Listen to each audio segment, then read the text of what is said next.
Bagaimana kalau ada seorang ustadz atau kiai yang bisa melihat hal-hal gaib dan masa depan, apakah ini juga termasuk syirik? Ini maaf, bukan kiai ya. Ini dukun. Ini dukun, nggak ada itu. Bagaimana cara gitu kan? Ini semua tidak mungkin terjadi. Ini semua khurafat yang masuk ke dalam sebagian orang dan memakai nama suci. Nama kiai itu suci. Kiai, guru, ustadz, itu semua nama-nama yang suci sebenarnya, nama orang-orang yang menyampaikan agama Allah.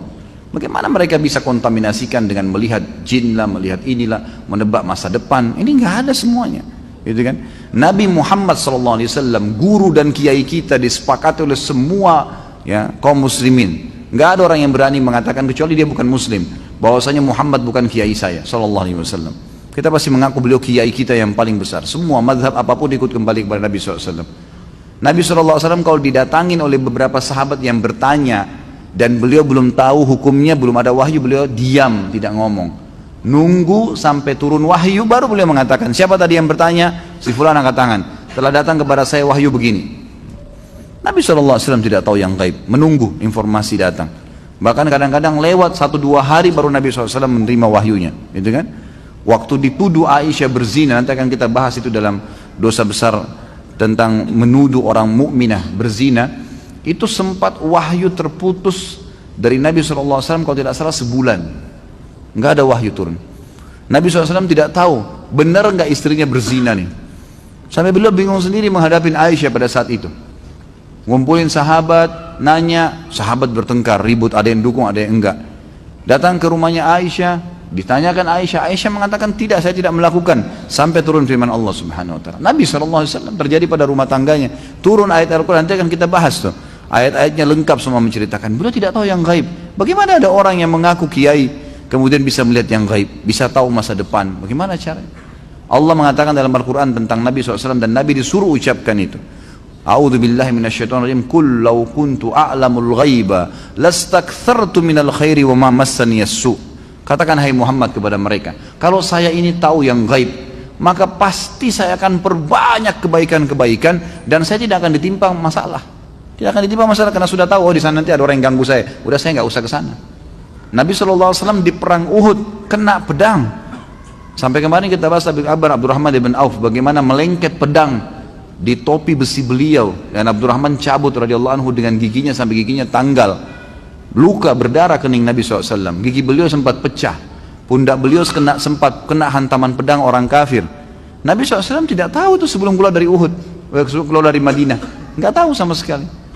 Bahkan beliau mengatakan, saya rasakan sakitnya sebulan, gitu kan? Kalau Nabi SAW tahu, Nabi tidak akan keluar. Tapi memang begitulah, gitu kan? Memang tidak ada yang tahu. Dan ini sudah panjang lebar. Ada juga judul di YouTube, bisa dilihat ceramah saya, Kiaiku Muhammad, Kiai Anda siapa? Panjang lebar saya jelaskan. Banyak dalil-dalil Al-Quran, banyak sekali yang menjelaskan kalau Nabi SAW tidak tahu hal-hal yang gaib, tidak tahu masa depan, gitu kan? Jelas semuanya itu.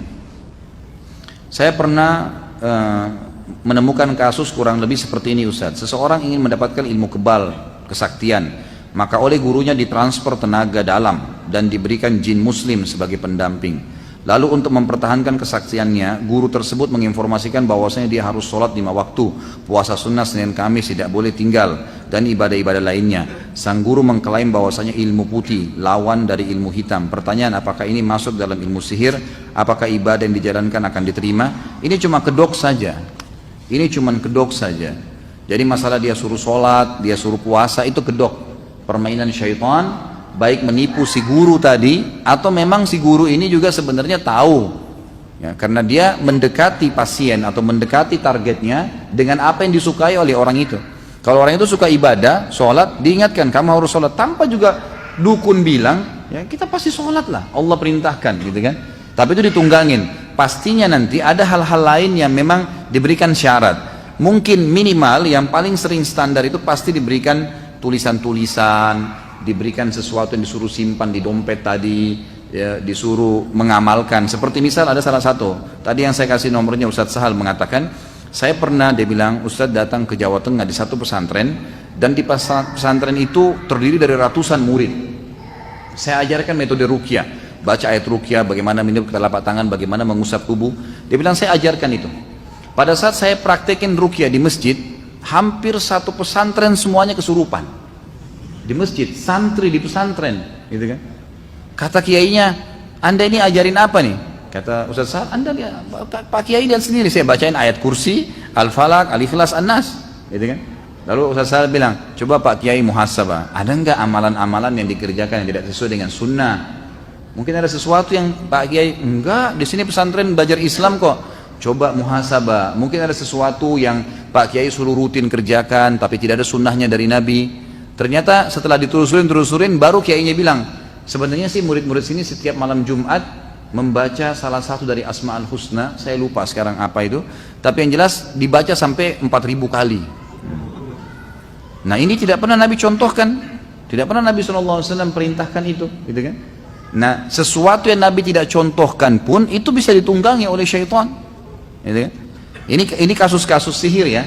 Saya bukan sedang membicarakan ada orang yang salah dengan perbuatannya. Saya bicara tentang orang yang kesurupan sama syaitan. Pernah juga kasus kami duduk bermusyawarah dengan beberapa teman yang ruqyah, kemudian dia bilang ada satu orang kesurupan. Ustaz Hussein tadi yang saya kasih nomor yang kedua juga bilang sama saya.